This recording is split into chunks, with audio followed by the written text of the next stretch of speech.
नमस्कार, मेरा नाम ऋषभ तिवारी है। मैं किरोड़ीमल महाविद्यालय का छात्र हूँ और आज मैं आपके सामने तुलसीदास जी के ऊपर एक प्रस्तुति पेश करने जा रहा हूँ। प्रस्तावना। गोस्वामी तुलसीदास एक महान हिंदू कवि होने के साथ साथ संत, सुधारक और दार्शनिक थे, जिन्होंने विभिन्न लोकप्रिय पुस्तकों की रचना की। उन्हें भगवान राम के प्रति उनकी भक्ति और महान महाकाव्य रामचरितमानस के लेखक होने के लिए भी याद किया जाता है।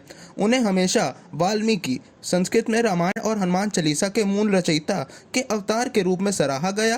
गोस्वामी तुलसीदास ने अपना पूरा जीवन बनारस शहर में बिताया और अपनी अंतिम सांस भी इसी शहर में ली।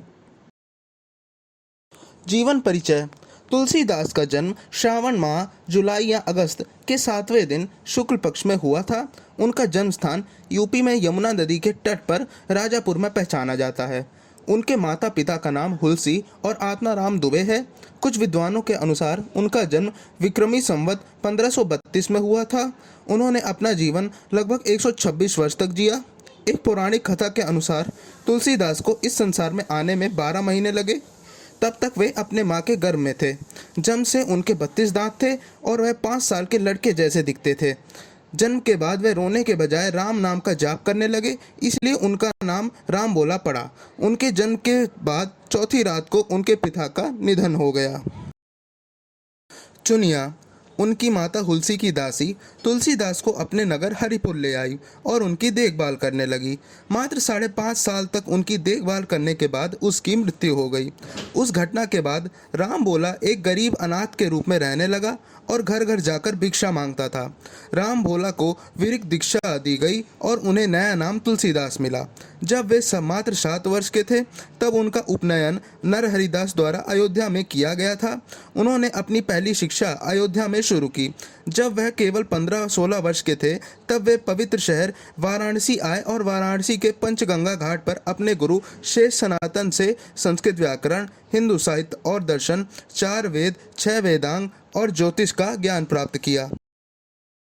साहित्यिक जीवन। उन्होंने वाराणसी के लोगों के लिए संस्कृत में कविता लिखना शुरू किया। ऐसा माना जाता है कि भगवान शिव ने स्वयं उन्हें अपनी कविता संस्कृत के बजाय स्थानीय भाषा में लिखने का आदेश दिया था। जब तुलसीदास ने अपनी आंखें खोली तो उन्होंने देखा कि शिव और पार्वती दोनों ने उन्हें आशीर्वाद दिया। उन्हें अयोध्या जाकर अवधी में अपनी कविता लिखने का आदेश दिया। उन्होंने वर्ष 1631 में चैत्र माह की रामनवमी पर अयोध्या में रामचरितमानस लिखना शुरू किया। उन्होंने रामचरितमानस का लेखन 2 साल, 7 महीने और 26 दिनों में वर्ष 1633 में मार्गशीर्ष महीने की पंचमी राम और सीता के विवाह के दिन पर पूरा किया। वह वाराणसी आए और काशी विश्वनाथ मंदिर में भगवान शिव और माता पार्वती को महाकाव्य रामचरितमानस सुनाया। प्रमुख रचनाएं दोहावली, कवितावली, गीतावली, कृष्ण गीतावली, विनय पत्रिका इत्यादि।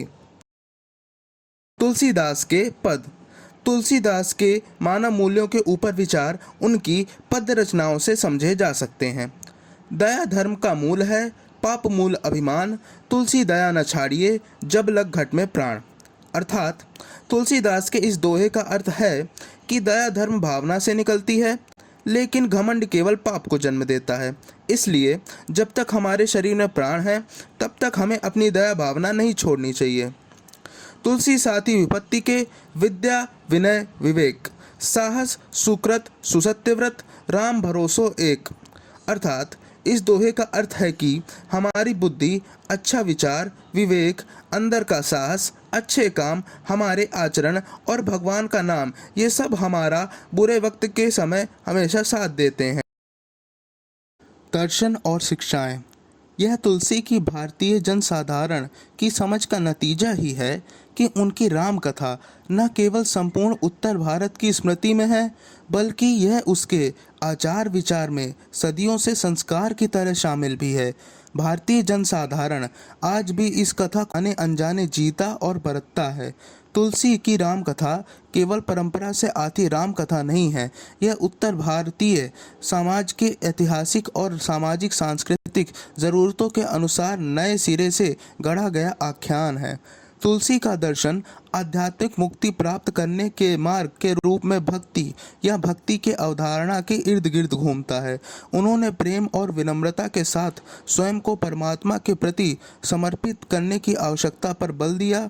तुलसीदास सभी धर्मों की एकता में विश्वास करते थे और इस विचार की वकालत करते थे कि विभिन्न रास्ते अंततः एक ही सत्य ओर ले जाते हैं। उनकी शिक्षाओं में प्रेम, करुणा, धार्मिकता और सत्य की खोज के मूल्यों पर जोर दिया गया। तुलसी जानते थे कि समाज में सद्भाव और अनुशासन की निरंतरता विरोधों के प्रश्रय और प्रोत्साहन में नहीं, उनके सामंजस्य और समन्वय में है। उन्होंने अपनी राम कथा में यही किया। उन्होंने इसकी कथा के मोड़ पड़ावों और चरित्रों का आग्रह पूर्वक इस तरह से पुनर्गठन किया कि ये जनसाधारण के सामंजस्य और समन्वय का आदर्श बन गए। तुलसी भारतीय समाज की विविध और एक दूसरे से अलग और कई विरोधी मत मतांतरों के संबंध में अच्छी तरह से जानते थे। उन्होंने अपना वैश्विक जीवन भी इसी सामाजिक वैविध्य और विरोध के बीच व्यतीत किया। वे ऐसे व्यक्ति थे जो लोक और शास्त्र दोनों के ज्ञाता थे। यह असाधारण संयोग था। उनकी रचनाओं में यह साफ साफ दिखता भी है।